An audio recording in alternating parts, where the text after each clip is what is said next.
Ask Mufti Tariq Masood.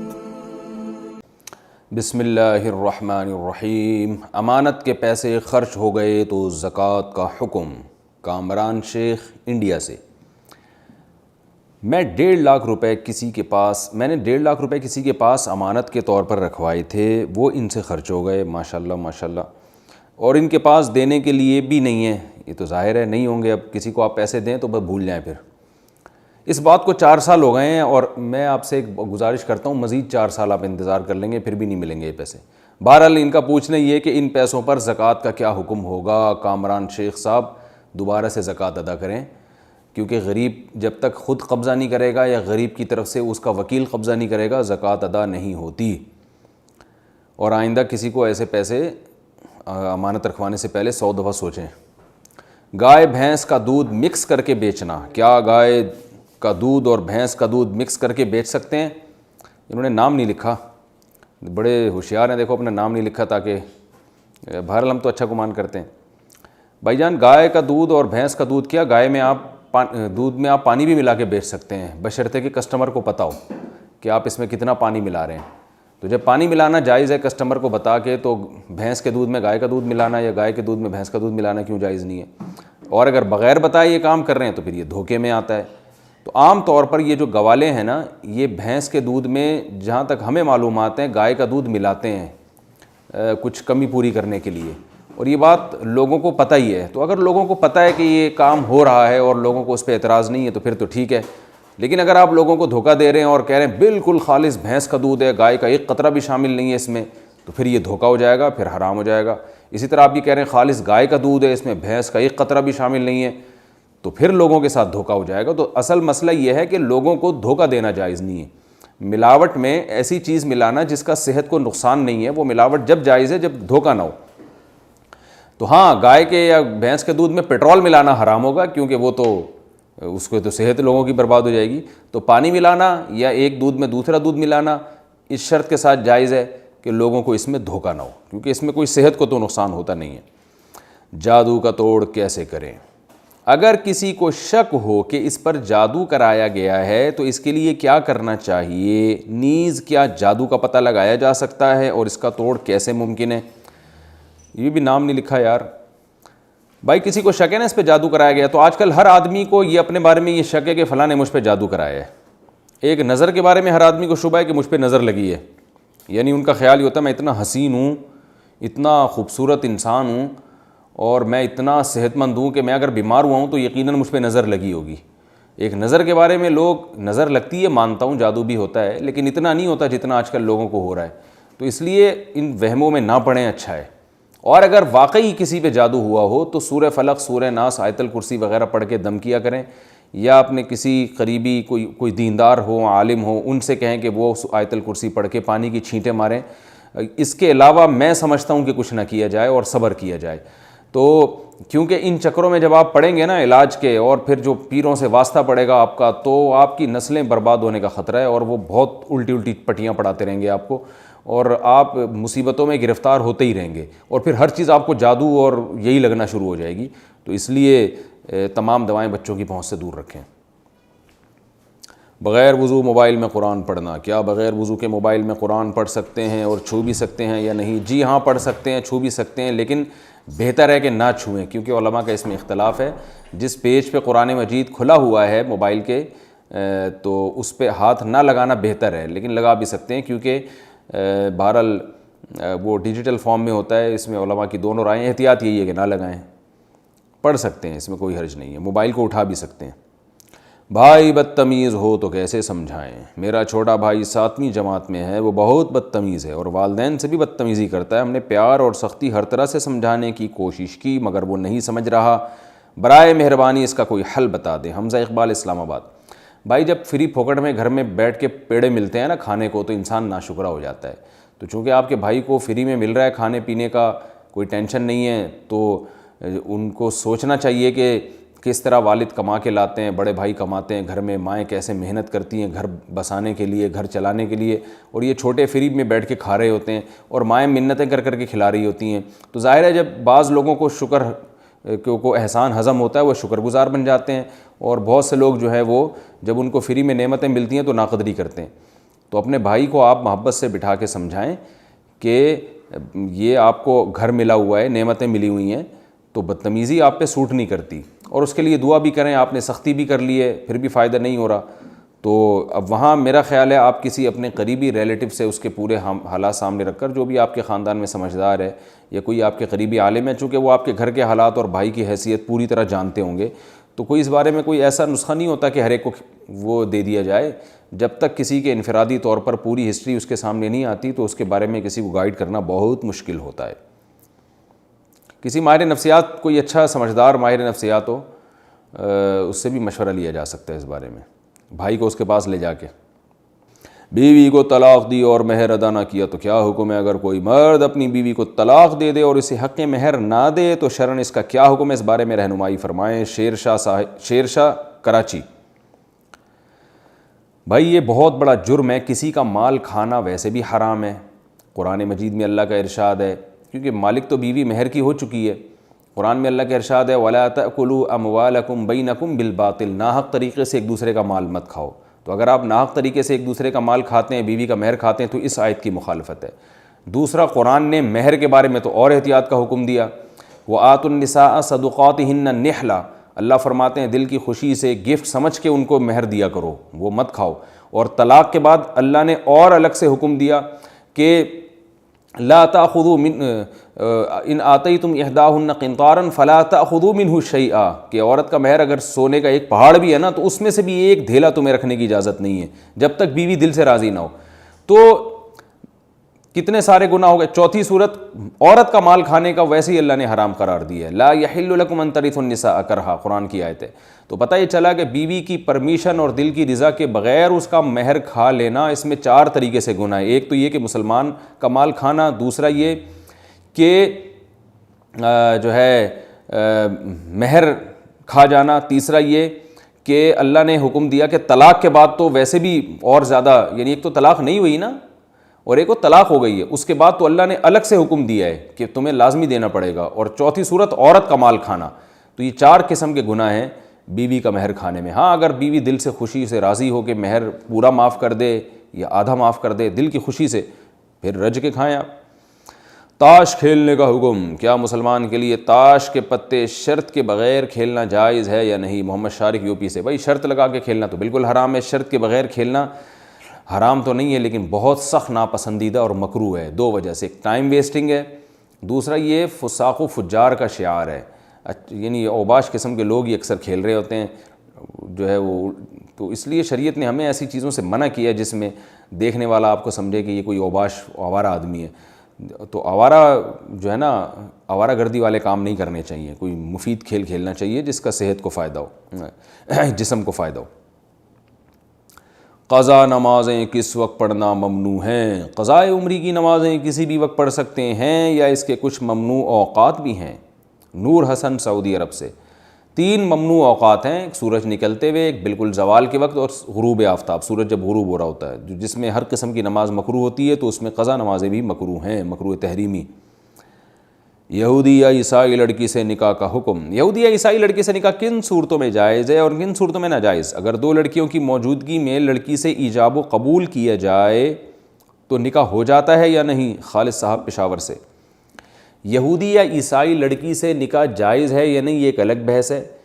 پہلی بحث یہ ہے کہ یہودی یا عیسائی لڑکی سے نکاح منعقد بھی ہوگا کہ نہیں ہوگا۔ جیسے کوئی ہندو سے یا سکھ لڑکی سے نکاح کرتا ہے، وہ تو گناہ بھی ہوگا اور نکاح سرے سے ہوگا ہی نہیں، کل عدم ہے وہ نکاح۔ لیکن اگر یہودی یا عیسائی لڑکی سے نکاح کرتا ہے تو ہوگا کہ نہیں ہوگا؟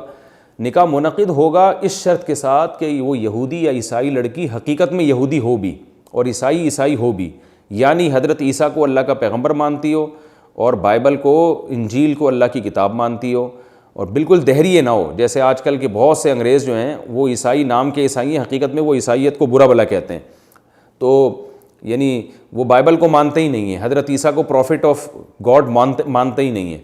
تو عیسائیت کے لیے ضروری ہے کہ وہ حضرت عیسیٰ کو کم از کم اللہ کا نبی مانتی ہو، بے شک وہ خدا کا بیٹا مانتی ہو، شرک تو ہوگا لیکن عیسائی تو کہلائے گی نا وہ۔ تو اسی طرح یہودی وہ جو حضرت موسیٰ کو اللہ کا پیغمبر مانتے ہوں اور تورات کو اللہ کی کتاب مانتے ہوں، تو ایسے یہودی کی لڑکی یا اس کی یعنی اس لڑکی سے, یہودی یا عیسائی لڑکی سے جب نکاح کیا جائے گا گواہوں کی موجودگی میں, تو وہ نکاح ہو جائے گا اور وہ بیوی بن جائے گی, اور اس سے جو میاں بیوی ازدواجی تعلق وہ حرام نہیں ہوگا, یعنی زنا نہیں ہوگا. لیکن یہ عمل جائز ہے یا نہیں ہے؟ جائز اس صورت میں ہے کہ آپ کو بیوی پہ پورا کنٹرول ہو, وہ آپ کے تابع ہو, اور آپ کو 100% یقین ہو کہ میرے بچے میرے مذہب کو فالو کریں گے, ماں کے مذہب کو فالو نہیں کریں گے, اور یہ میرا دین خراب نہیں کرے گی. کیونکہ قرآن نے جہاں عیسائی یا یہودی عورت سے نکاح کی اجازت دی, وہاں اللہ نے صاف دھمکی دے دی ہے, وَمَن يَكْفُرْ بِالْإِيمَانِ فَقَدْ حَبِطَ عَمَلُهُ, جو اپنے ایمان کے ساتھ کفر کرے گا نا تو اس نے اپنے اعمال کو برباد کر دیا. شادی تو ہو گئی مگر اعمال برباد ہو جائیں گے اس کے. تو یہودی یا عیسائی لڑکی سے نکاح کے لیے یہ ضروری ہے کہ آپ کو 100% اطمینان ہو کہ میرے بچے مسلمان ہوں گے, مسجد جائیں گے, وہ چرچ نہیں جائیں گے, اور وہ ماں کے مذہب کو فالو نہیں کریں گے. کیونکہ بچے بہرحال باپ کے تابع ہوں گے, وہ مسلم ہی ہوں گے, ان کو غیر مسلم بننے کی اجازت نہیں ہوگی. اور میرا دین, میں خود بھی اتنا مضبوط ہوں کہ میرا دین اس سے رشتہ داری کی وجہ سے خراب نہیں ہوگا. تو جو اتنا پاورفل جس کا ایمان ہے, اعمال ہیں, اس کے لیے اجازت ہے. لیکن اگر آپ کو یہ ڈر ہے کہ اس سے صحبت کی وجہ سے, اس کے رہن سہن کی وجہ سے میں بھی لڑک سکتا ہوں, یا میرے بچے یہ لے جائے گی, جیسے کہ یورپ میں تو ایسا ہی ہوتا ہے, بچے ماں کے تابع ہوتے ہیں, باپ تو ہاتھ جو ہے نا وہ مسلتا رہ جاتا ہے, تو وہاں ہم لوگوں کو مشورہ نہیں دیتے. ہاں اگر کوئی آپ کو ایسی لڑکی مل گئی ہے عیسائی جس کے بارے میں آپ کو 100% اطمینان ہے کہ بچے جو ہے نا میرے دین پہ چلیں گے, اسلام پہ چلیں گے, آپ نے اس سے پہلے ایگریمنٹ بھی کر لی اور آپ کو اطمینان بھی ہو گیا, تو پھر بالکل آپ کر سکتے ہیں. لیکن جو بھی یہودی یا عیسائی لڑکی سے مسلمان اگر شادی کرنا چاہتا ہے تو ایک بات اس کو ضرور کہی جائے گی کہ مسلمان لڑکیوں کے لیے پہلے ہی رشتے شارٹ ہیں, مارکیٹ میں اچھے مرد مل ہی نہیں رہے ہیں. تو اب اگر اچھے لوگ یہودی عیسائی لڑکیوں سے, انگریزوں لڑکیوں سے نکاح کرنا شروع کر دیں گے تو یہ مسلمان لڑکیاں بیچاری کہاں جائیں گی, ان کے تو پہلے ہی رشتے نہیں ہیں, یہ تھوڑی انگریز مردوں سے نکاح کر سکتی ہیں. تو پھر اس لیے میں یہ ان کو کہتا ہوں کہ وہ لوگ کریں یہودی یا عیسائی لڑکی سے نکاح جو دن کا 2-3 شادیوں کا پروگرام ہو, تاکہ ایک مسلمان لڑکی کو بھی تو نمٹائیں نا. پھر چلو ایک یہودی بھی ہو گئی, ایک عیسائی بھی ہو گئی, ایک ہی شادی جس نے کرنی ہے تو اس کو ہم یہی مشورہ دیں گے, بھائی پہلے اپنی مسلمان لڑکیوں کی فکر کرو, وہ بوڑھی ہو رہی ہیں گھروں میں بیٹھی بیٹھی, ان کو رشتے مل نہیں رہے, اور آپ انگریز لڑکیوں سے شادیاں کر رہے ہو. تو اس لیے پہلے آپ مسلمان لڑکیوں کو ٹھکانے لگائیں, 1-2-3 بلکہ 4 کی اللہ نے اجازت دی ہے معذرت کے ساتھ, تو ایک آدھ ادھر کر لیں, پھر ایک آدھ ادھر کر لیں, تو 4 کا کچھ تو فائدہ اٹھائیں نا. اب میں ایسی باتیں کرتا ہوں تو لوگ کہتے ہیں مفتی صاحب پتہ نہیں کس قسم کی باتیں کر رہے ہیں. تو بھائی ہم تو اسی قسم کی باتیں کریں گے جو شریعت نے بتائی, جو عقل کہتی ہے. تو یہودی یا عیسائی لڑکی سے شادی کرنی ہے تو ایک آدھ مسلمان سے بھی کریں آپ. اچھا بھائی, آپ کہہ سکتے ہیں کہ جب میں مسلمان سے کروں گا تو پھر وہ جو دوسری شادی کرنے نہیں دے گی, تو اس کا مطلب آپ میں دم ہی نہیں ہے. جب آپ میں دم نہیں ہے تو پھر آپ کیسے اپنے ایمان کو عیسائی لڑکی سے شادی کر کے بچاؤ گے؟ وہ بھی تو پھر بچوں کو جب چرچ لے کے جائے گی تو آپ کیسے لڑو گے اس سے؟ تو اس کا مطلب ہے کہ پھر آپ میں ریزسٹنٹ پاور ہی نہیں ہے.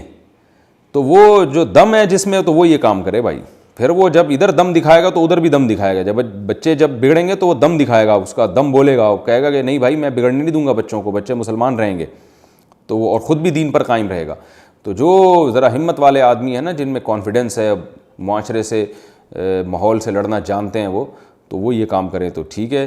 اور اس کا پھر فائدے کی بھی امید ہے, کیونکہ عورت جب یہودی یا عیسائی لڑکی جب ایسے مضبوط ایمان والے بندے سے شادی کرے گی تو پھر اس بات کا بھی امکان ہے کہ وہ مسلمان ہو جائے. اور ایسے بہت سے واقعات ہیں, بہت سے مضبوط مسلمانوں نے جو مضبوط ایمان والے تھے, انہوں نے کسی عیسائی یا یہودی لڑکی سے شادی کی ہے, اور جب وہ لڑکی مسلم گھرانے میں آئی ہے, اس نے مسلمانوں کا ماحول دیکھا, شوہر کے اخلاق دیکھے اور اس کی عبادت دیکھی, تو وہ خود مسلمان ہو گئی ہے. ایسے بہت سارے واقعات ہیں. خواتین کا گھر کی تراویح میں شرکت. اچھا, پہلے عورتوں کے لیے تراویح کا کیا حکم ہے؟ عورتوں کے لیے تراویح کا کیا حکم ہے؟ عورت کی تراویح پڑھنے کا طریقہ بھی بتا دیں. علی صاحب کراچی سے پوچھتے ہیں. اور اگلا سوال بھی اسی نوعیت کا ہے, خواتین کا گھر کی تراویح میں شرکت کا طریقہ. کیا گھر کی خواتین مثلا میری چاچی, تائی اور ان کی بیٹیاں وغیرہ میرے گھر میں ہی نماز تراویح ادا کر سکتی ہیں؟ اگر ہاں تو اس کی کیا صورت ہوگی اور کس طرح صفیں بنائی جائیں گی؟ محمد صفوان دہلی سے. بھائی یہ دونوں سوالوں کا ایک ہی جواب ہے. خواتین کے لیے تراویح کا حکم یہ ہے کہ بہتر یہی ہے کہ گھر میں تراویح پڑھیں وہ, اور گھر میں جماعت بھی کرائی جا سکتی ہے. یہ جو انہوں نے پوچھا میری چچی تائی, تو بھائی چچی بھی نامحرم ہے, تائی بھی نامحرم ہے, ان کی بیٹیاں بھی نامحرم ہیں, تو یہ ہیں سب نامحرم, لیکن آپ کے پیچھے نماز پڑھ سکتی ہیں. مکمل پردے کی پابندی کے ساتھ. تو اگر یہ مکمل پردے کی پابندی کے ساتھ صف بنا کے پیچھے کھڑی ہو جائیں تو تراویح ہو سکتی ہے, کوئی حرج نہیں ہے اس میں. چھوٹے بچے کے پیچھے تراویح پڑھنے کا حکم. نابالغ حافظ کے پیچھے نماز تراویح ادا کرنا کیسا ہے؟ ظاہر شاہ 4 سدہ سے.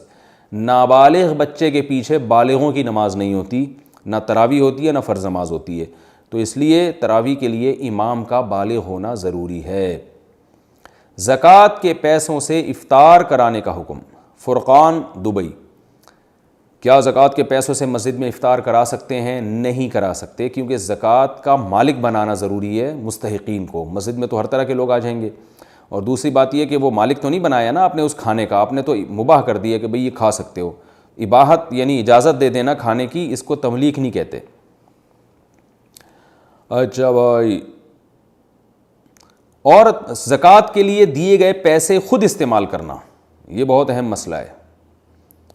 زکوٰۃ دینے والا اگر وکیل کو کہے کہ جسے چاہو دے دو, تو کیا وکیل خود استعمال کر سکتا ہے اگر وہ مستحق ہو؟ جنید صاحب ایبٹ آباد سے. بالکل نہیں استعمال کر سکتا. یہ آج کل بڑی دھاندلی ہو رہی ہے. لوگ بعض دفعہ کسی کو پیسے دیتے ہیں, یار یہ زکوٰۃ کے پیسے میں مولانا صاحب آپ کو دے رہا ہوں یا بھائی جان آپ کو دے رہا ہوں, جہاں چاہیں استعمال کرو. تو وہ جہاں چاہے کا مطلب ہوتا ہے کہ جو بھی مستحق نظر آئے اس کو دو, یہ نہیں ہوتا کہ اپنی جیب میں ڈال لو. تو یہ دینے والے کی نیت یہ ہوتی نہیں ہے کہ یہ خود بھی استعمال کر سکتا ہے. اس کے جو ورڈنگ ہے نا کہ جہاں چاہیں استعمال کرو, تو مطلب ہوتا ہے کہ میں آپ کو اسی وجہ سے دے رہا ہوں کہ آپ زیادہ سمجھدار ہیں, آپ کو لوگوں کے حالات زیادہ معلوم ہے, تو آپ جہاں چاہیں استعمال کریں. یہ بعض لوگ کیا کرتے ہیں, خود ہی کھانا شروع کر دیتے ہیں اور کہتے ہیں ہمیں زیادہ ضرورت ہے. تو بالکل اس کی اجازت نہیں ہے, اس میں بہت نقصان ہے. اور اس میں یہ بھی ہے کہ غریبوں کو بہت دوسرے غربا کا بڑا نقصان ہے, کیونکہ جو لوگ زکوٰۃ جمع کرتے ہیں لاکھوں لاکھوں روپے ان کے پاس آ جاتے ہیں, کروڑوں روپے ان کے پاس آ جاتے ہیں. وہ تو بڑے ہیلے کر کے کھاتے رہیں گے. وہ جب آپ کے پاس پیسے آئے, آپ کیا کریں گے؟ اپنے بچے کے لیے ایک گاڑی خریدی اور کہ بھئی میرے بچے کو ضرورت ہے. جب گاڑی خریدی تو آپ پھر غریب ہو گئے, آپ کے پاس تو کچھ نہیں ہے. پھر آپ ادھر سے 20 لاکھ کا جو ہے نا ایک وہ خریدو گے, بہترین اپنی بیگم کے لیے گولڈ خریدو گے, وہ گولڈ بھی بیگم کو ہدیہ دے دو گے. اب بولے گے تو بیگم کا ہو گیا, میں تو پھر غریب ہو گیا. پھر ادھر آپ جناب یہ تو ایک تماشا بنا دیں گے لوگ اس کو. بالکل نہ سیاستاً اس کی اجازت ہے اور نہ شرعی مسئلے کی روح سے اس کی اجازت ہے. تو یہ چونکہ بدماشی بہت ہو رہی ہے کہ زکوٰۃ جمع کرنے والے لوگ خود بھی غریب سمجھ کے اپنے اوپر بھی استعمال کرنا شروع کر دیتے ہیں. تو یہ بالکل حرام ہے, ناجائز ہے, اس کی شرعاً کوئی گنجائش نہیں ہے. ہاں اگر زکوٰۃ کا وکیل, جو زکوٰۃ دینے والا ہے, آپ کو وکیل بنائے اور آپ سے صراحتاً یہ کہے کہ اگر آپ کو ضرورت محسوس ہوتی ہے تو آپ خود بھی استعمال کر سکتے ہو, تو پھر بھی اتنی استعمال کی اجازت ہے جتنی آپ کو یہ اطمینان ہو کہ جس نے یہ رقم دی ہے اس کو جب پتہ چلے گا تو اس کو غصہ نہیں آئے گا. جیسے ایک آدمی نے آپ کو لا کے پیسے دیے کہ بھئی یہ جس غریب کو چاہو دے دو, اور اگر خود غریب ہو تو اس میں سے کچھ خود بھی استعمال کر لینا, یا خود بھی جو ہے نا استعمال کر سکتے ہو. اور وہ رقم کے بارے میں اس کا خیال یہ تھا کہ کر لے گا 5-10 ہزار روپے, تو آپ نے پورے ہی پی گئے. آپ کو پتہ ہے کہ جب اس دینے والے کو پتہ چلے گا تو غصہ آئے گا کہ میری مراد یہ نہیں تھی. تو ایسی کنڈیشن میں بھی آپ کے لیے زیادہ رقم استعمال کرنا جائز نہیں ہوگا. تو اس لیے جب کوئی میرے پاس اگر کوئی آتا ہے نا, مجھے کہتا ہے کہ مفتی صاحب یہ زکوٰۃ کے پیسے ہیں, یا یہ صدقہ ہے, یا یہ خیرات ہے, یا یہ نفلی صدقہ ہے, جس کو چاہیں دیں, آپ کو مکمل اختیار ہے, اور چاہیں تو خود بھی استعمال کریں, تو میں کہتا ہوں بھائی یہ واپس لے لو, مجھے ایسے رقم نہیں چاہیے. آپ کو اگر مجھے کوئی رقم دینی ہے تو صاف طور پہ یہ بولو کہ آپ کو یہ ہدیہ ہے. کیوں ہمیں کنفیوژن میں ڈال رہے ہو, ہمیں کیوں آزمائش میں ڈال رہے ہو؟ ہم رات بھر بیٹھ کے یہ سوچتے رہیں کہ یار اس نے کہا تھا خود بھی استعمال کرتے ہو. اب ادھر پڑوس میں کوئی بھوکا مر رہا ہے اور شیطان ہمیں ورغلا دے کہ چھوڑو اس کو مرنے دو, انہوں نے تو کہا تھا خود بھی استعمال کر سکتے ہو. تو جب آپ نے خود ایک چیز کسی کو دینی ہے تو گفٹ کہہ کے اس کو کیوں نہیں دے دیتے کہ بھائی یہ آپ کی رقم ہے, آپ کو ہدیہ ہے, یہ رقم ایسی ہے جو آپ نے استعمال نہیں کرنی ہے, غریبوں کو دے دیں یا کسی اور کو دے دیں جا کے. تو دینے والے کو بھی چاہیے وہ کنفیوز نہ کیا کرے سامنے والے کو کہ جہاں چاہیں آپ استعمال کریں اور چاہیں تو خود بھی کر لیں. خود بھی کرنے کے لیے پھر دوسری, بھائی جو رقم کوئی آدمی آپ کو دے گا کہ آپ کو گفٹ دے گا, تو وہ گفٹ میں تو اس کو اختیار ویسا ہی ہوتا ہے کہ جب وہ رقم آپ کی بن گئی تو جہاں چاہیں اختیار کریں, اس میں یہ دم لگانے کی ضرورت نہیں ہوتی. مجھے اگر کوئی گفٹ دے گا آ کے کہ بھئی یہ پیسے آپ کو گفٹ ہیں, تو وہ تو مجھے اختیار ہو گیا نا. گفٹ کا تو مطلب ہی ہوتا ہے کہ اب میں خود استعمال کروں, بچوں پہ لگاؤں, پڑوسیوں کو خرچ کروں, یا اس کو کچھ بھی کروں, یا کرونا وائرس کے ڈر سے اس کو جلا دوں, وہ تو میری ہیڈیک ہے نا. تو اس لیے لوگ بھی کنفیوز کرتے ہیں. تو اس لیے لوگوں کو چاہیے مالی معاملات میں احتیاط کیا کریں کہ جب کسی کو رقم دی ہے صاف لفظوں میں کہیں کہ یہ رقم کہاں استعمال کرنی ہے. میں اسی وجہ سے لوگوں سے کہتا ہوں, مجھے جب کوئی رقم, بعض دفعہ مجھے بھی کوئی لوگ لفافے میں لا کے پکڑا دیتے ہیں, لکھا ہی نہیں ہوتا کہ کیا یہ, اس قدر غصہ آتا ہے کہ انسان ایک عذاب میں آ جاتا ہے. بعض نے لکھا ہوتا ہے کہ یہ اس میں سے کچھ زکوٰۃ ہے کچھ صدقہ ہے. کیا مطلب بھائی, کچھ زکوٰۃ ہے کچھ صدقہ ہے؟ ہم کیا بیٹھ کے کیا نوٹ دیکھ کے اندازہ لگائیں گے کون سی زکوٰۃ ہے کون سا صدقہ ہے اس میں؟ تو یہ دینے والے کی ذمہ داری ہے کہ وہ جب کسی کو وکیل بنا رہا ہے اسے صاف لفظوں میں بتا دے کہ اس میں اتنے زکوٰۃ کے اتنے صدقے کے, کیونکہ زکوٰۃ کے مصرف الگ ہوتا ہے, صدقے میں اختیارات ہوتے ہیں کہ وہ غریب کے علاوہ بھی کسی ضرورت مند پہ لگ سکتا ہے, زکوٰۃ کے تو مخصوص مصارف ہیں. تو اس لیے لوگوں کو بھی چاہیے کہ کنفیوژن میں نہ ڈالیں, کیونکہ بعض لوگ پھر آپ کی جو ہے نا محمل باتوں سے ناجائز فائدہ اٹھاتے ہیں. آپ نے جب کسی کو رقم دی اور یہ کہا کہ جہاں چاہیں استعمال کریں, تو عین ممکن ہے وہ خود ہی سارے پیسے کھا جائے. تو اس کو صاف بتا دیں کہ جہاں چاہیں کا میرا مطلب ہے کہ کسی اور کو آپ دے دیں, خود یعنی کہیں بھی لگا دیں آپ. اور اگر اس کو ہی دینا چاہتے ہیں تو پھر اس کو بتائیں یہ آپ کی رقم ہے, یہ کسی اور کو دینے کی نہیں, یہ آپ کی رقم ہے. وہ تو پھر آپ کو اختیار ہے جہاں چاہیں استعمال کریں. تو دینے والوں کا بھی فرض بنتا ہے کہ وہ کوئی ایسا موقع سامنے والے کو خیانت کا موقع نہ دیں کہ اس کو موقع مل جائے. تو خلاصہ یہی نکلا کہ کوئی آپ کو زکوٰۃ دیتا ہے اور کہتا ہے کہ جہاں چاہیں استعمال کریں, تو مطلب اس کا یہ ہوتا ہے کسی اور کو دیں, خود نہیں رکھ سکتے. خلاصہ یہ نکلا. اچھا بھائی ہاں بہت خطرناک سوال آ رہا ہے, عورت پر ساس سسر کی خدمت ضروری ہے؟ عثمان ڈیرہ اسماعیل خان, بڑا بہادر بھائی ہیں عثمان, جنہوں نے اپنا نام بھی ذکر کر دیا. اگر کوئی عورت ساس سسر کی خدمت نہ کرے تو کیا اس پر زبردستی کی جا سکتی ہے؟ بھائی دیکھیں, جب ایک گھر میں رہتے ہیں تو سب مل جل کے رہتے ہیں, سب ایک دوسرے کی خدمت کرتے ہیں. یہ کوئی یعنی نکاح کے تقاضوں میں سے نہیں ہے. بعض علماء نے لکھا ہے کہ بیوی پر ساس سسر کی خدمت واجب نہیں ہے. تو وہاں واجب ہونے کا مطلب یہ ہے کہ قانونی حق نہیں ہے. نکاح تو ہوا تھا کہ یہ جو بھی نکاح کا ایگریمنٹ ہوتا ہے, یا آپ اس کو مہر دیں گے اور یہ آپ کے ساتھ زندگی گزارے گی, تو اس میں کہیں یہ نہیں ہوتا ساس سسر. لیکن جب آپ گھر میں رہتے ہیں تو جو بھی گھر کے بزرگ ہیں, بوڑھے ہیں, ان کا احترام آپ پر بہرحال لازم ہے اور ان کی خدمت آپ پر بہرحال لازم ہے. تو جو بھی گھر میں رہنے والے بڑے بزرگ ہیں, تو چاہے وہ دادا دادی ہوں, نانا نانی ہوں, ماں باپ ہوں, بڑا بھائی, چھوٹے بھائی پر بھی تو بڑے بھائی کی خدمت. بڑا بھائی چھوٹے بھائی کو کہہ رہا ہے جاؤ گلاس لے کر آؤ, گلاس میں پانی لے کر آؤ. چھوٹا بھائی کہہ رہا ہے کہ چھوٹے پر بڑے بھائی کی خدمت واجب نہیں ہے. تو واقعی کسی قانون میں نہیں لکھا ہوا کہ کوئی کیس کرے عدالت میں کہ میں نے پانی منگوایا تھا یہ نہیں لا کے دیا, تو کوئی کیس نہیں بنے گا اس کے اوپر. تو ایسے ہی جو ہے عورت ساس کی خدمت نہ کرے, کوئی کیس نہیں بن سکتا. لیکن یہ انتہائی درجے کی بد اخلاقی ہے. میرا اس پر ایک تفصیلی کلپ میں نے ریکارڈ کروایا ہے کہ عورت پر ساس سسر کی خدمت اخلاقاً واجب ہے. اخلاق کا تقاضا ہے کہ وہ خدمت کرے, نہیں کرتی تو شوہر اس پہ سختی بھی کر سکتا ہے. ہاں یہ ضرور ہے کہ ساس سسر خدمت کے نام پہ اس کو کولو کا بیل نہ بنائیں کہ کوئی کام بھی خود ہل کے کر ہی نہیں رہے ہیں, اور جو ہے وہ پھر دیوروں کی بھی کپڑے استری ہو رہے ہیں, دیوروں کے بھی کپڑے دھو رہی ہے. یہ کچھ ضرور سے زیادہ کام ہو جاتا ہے. ایک صاحب نے مجھے بتایا تھا کہ میری بیوی روزانہ 18 روٹیاں صبح دوپہر شام بناتی ہے, اور بیچاری روٹیاں پکا پکا کے عادی ہو گئی ہے. تو میں نے کہا یار یہ ظلم ہے. کہہ رہے ہیں وہ ابا کی بھی, اماں کی بھی, پھر بھائیوں کی بھی, بہنوں کی بھی, اور پھر وہ باہر کے جو ابا کی دکان کے ملازم ہیں ان کی بھی. تو یہ تو ظلم ہے. ایک عورت پہ اتنا ساری ذمہ داری ڈال دینا یہ 100% غلط ہے. تو ایک زیادتی تو یہ ہوتی ہے کہ اس کو کولو کا بیل بنا دیتے ہیں, پھر سو رہی ہے تو اس کو ٹھڈا مار کے اٹھا دینا, یہ کام کرو یہ کرو. سوتے ہوئے انسان کا تو خیال کرنا چاہیے. ہاں یہ ہے کہ وہ جو میں نے جیسے جنگل میں ایک وہ جانور دکھایا تھا نا, 22 گھنٹے سوتا ہے 2 گھنٹے جاگتا ہے. وہ بھی میں آسٹریلیا گیا تھا, جنگل میں اس کا جانور کا نام بھول گیا, اور سوتے ہوئے دکھایا بھی تھا وہ.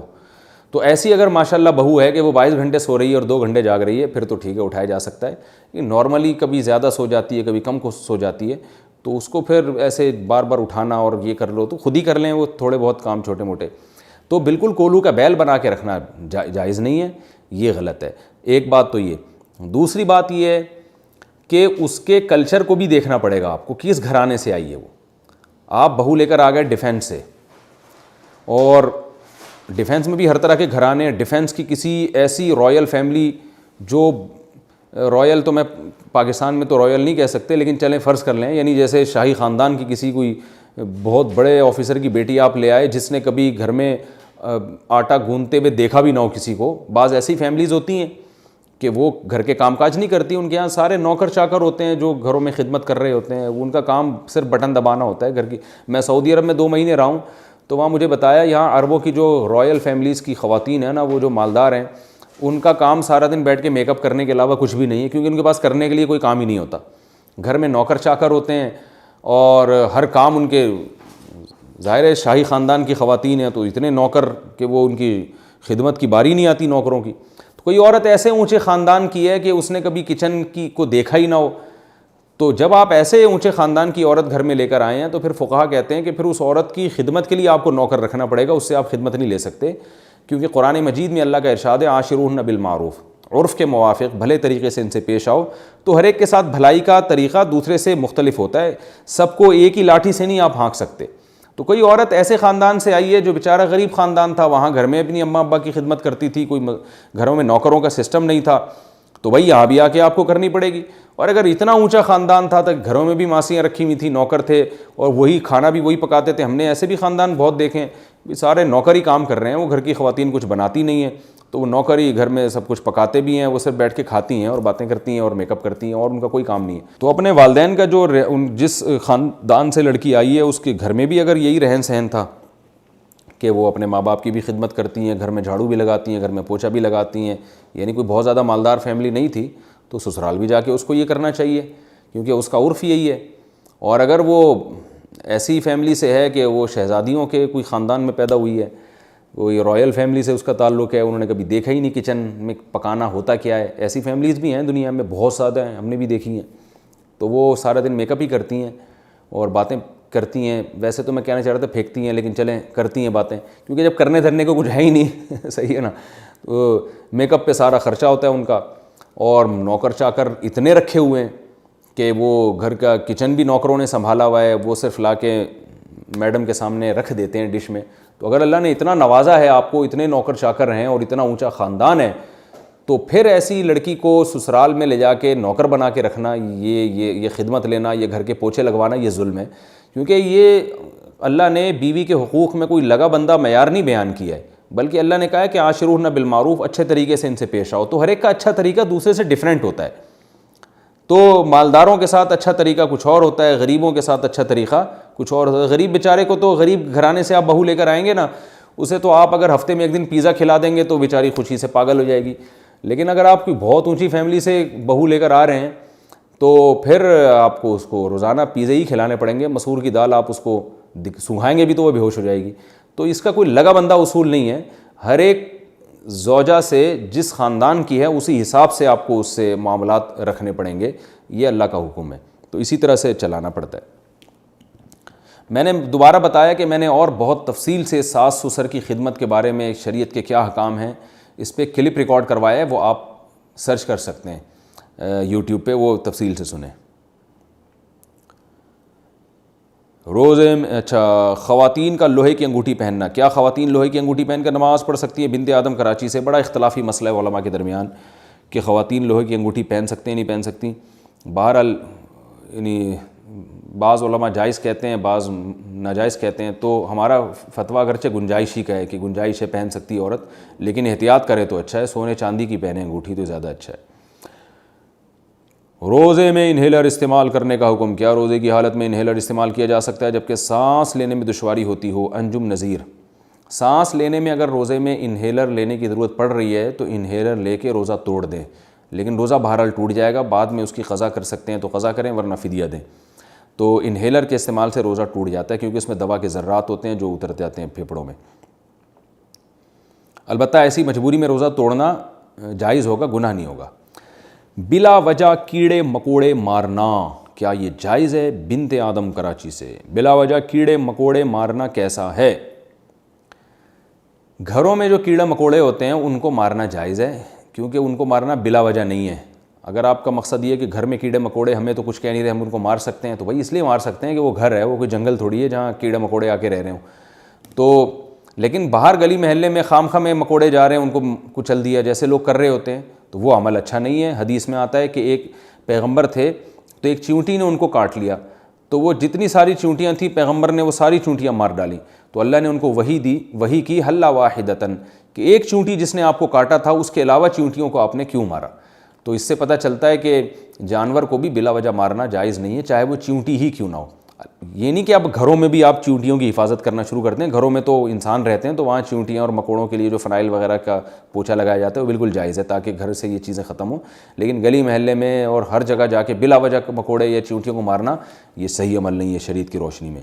البتہ جہاں جو نقصان دہ جانور ہیں وہ مار سکتے ہیں.